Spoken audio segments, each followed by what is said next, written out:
On this next videotape analysis, I'm going to be talking about how you should shorten up your stroke when you return serve but not block the ball. Once again, a myth out there about, oh, look how well you just block the ball. Really, you don't really block the ball when the ball, if it was a hard serve, you go ahead and shorten up your stroke, but you only shorten up the backswing and try to keep the same follow through. So shrink the backswing and still make contact out in front as if you're making contact with the ground stroke, and give me a full follow through. So I'm going to show you right here on the left frame right there. It's going to be Roger Federer returning on the left frame. I said, there you go, returning Andy Roddick's serve right there, and watch how from good split step forward right there. Watch how he's going to shorten up his stroke, and I'll show you what a regular stroke looks like. But you get good shoulder turn. The racket does go back. There's the myth right there. I mean, I don't call that punching the ball. Okay, he is taking a swing at the ball right there. That's what you want to learn. Don't be afraid to take your racket back. But now you're going to shrink it and shorten up the stroke. So now you're going to go forward to the ball, meet it in front of you, and notice, watch, full, complete follow through. So this is not a block. It's just a shorter backswing. Not a complete backswing, but a full follow through. Now, if I let the tape roll on the right-hand side right there, you're going to see this is Roger Federer handling a regular forehand. Plenty of time. He's going to turn. He's going to take his racket back. The racket is going to drop way down, take a full swing. So you see the part of the stroke that was missing right there was from here forward. Let me rewind the tape right here. Here they look pretty much the same right there. You go shoulder turn right there.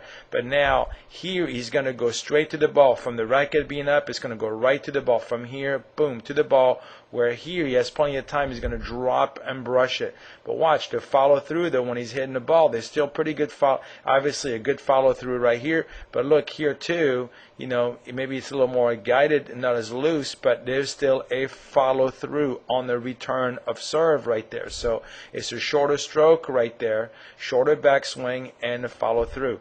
And that's what you have to remember. So just don't go ahead and block the ball. Now I'm going to show you Andy Roddick actually does the same thing, and the one on the left is him returning serve, different angle, but it's when he was practicing against Berdych.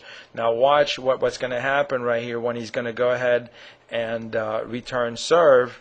He's going to take his split step forward, but look how he's going to shorten up his stroke, bypass the down part, and go right to the ball right there. Boom. Let me move him back in frame right there and then show you that again. So from the ready position right there, shorten up. The backswing is still there, but he's going to not drop the racket as much and go all the way through. Now this is on the right hand side, right? This is Andy hitting a forehand with plenty of time. So another time, a good split step right there, and watch the difference. Just a big upper body turn. Now watch now, the racket is going to drop way down. He's going to come across and really give it his all right there when he had plenty of time. So if you rewind the tape right there, pretty much right here, he's going to let go a little left hand a little sooner on the return of serve, okay? And here he's going to shorten up that stroke right here from up, just like Federer did. It's a little loop right there, if you want to call it that, just a little C stroke right there. It's going to go from pretty much here, boom, and then the racket is not going to really drop as I'm going to follow the racket right there with dots, and to show you the stroke right there, where this one right here, we're going to start up here, and the racket is going to take a little more extreme loop or bigger stroke to going to the ball right there. Let me just make it keep going, keep clicking it right there, and then he just comes up and just whips it.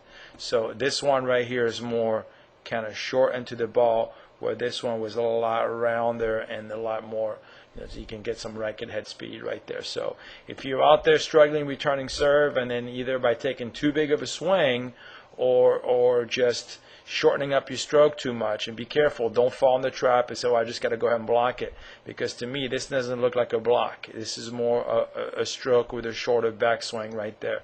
So let me put Roger Federer serve return right there. Look at the similarities in the shot. They both let go of their left hand early and shorten up their stroke right there. Let me just get them right from the split step forward together, and let the tape roll simultaneously right there.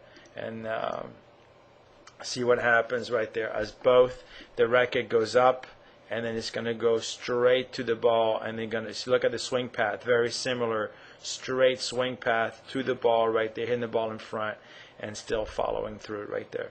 So don't fall in the trap to shorten up everything and block it, but more shorten up the backswing and to give me a big follow through. It's definitely different than your forehand ground stroke, but don't fall in the trap of just blocking the ball, okay? And hopefully that will help you out, just returning the serve a little bit better.